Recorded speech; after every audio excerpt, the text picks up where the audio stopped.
Je mange des œufs entiers parce qu'ils m'apportent des bonnes graisses, en plus des protéines. Moi, je privilégie plutôt les blancs d'œufs qui contiennent beaucoup de protéines sans les graisses. J'aime bien manger des pâtes blanches qui m'aident à augmenter mes apports en glucides facilement. J'aime bien manger de la patate douce qui contient beaucoup de fibres, qui me cale pendant longtemps et je peux en manger beaucoup plus pour le même nombre de calories. L'huile d'olive est parfaite pour rajouter facilement des calories sans être plat. Je préfère de l'avocat comme source de graisse, au moins je peux la manger plutôt qu'avec de l'huile. Ça m'apporte de la satiété. J'aime trop manger de la mangue qui me donne un gros apport en glucides rapidement. La pastèque, c'est un de mes fruits préférés, c'est ultra riche en eau et peu calorique pour un gros volume. Et moi, je sais tout ça parce que je follow. Note de 1 à 10, les meilleurs exercices abdos pour perdre du gras. Les crunchs au sol. 2 sur 10, ça n'engage pas assez tes muscles profonds et en plus, tu peux avoir des contraintes au niveau du périnée ou de ta colonne vertébrale. Le pilate.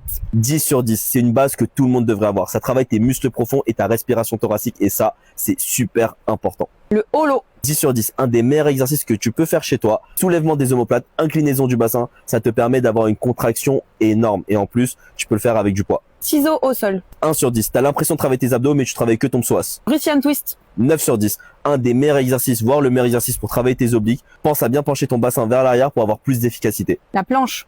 9 sur 10, excellent exercice de base, ça te permet d'avoir le ventre plat. Crunch à la poulie. 10 sur 10. Pour moi, si je devais choisir qu'un exercice abdos, je choisirais celui-là. Énorme tension, très bon étirement et en plus, tu as la notion de surcharge progressive et ça, c'est super important pour gagner du muscle. La roulette abdos.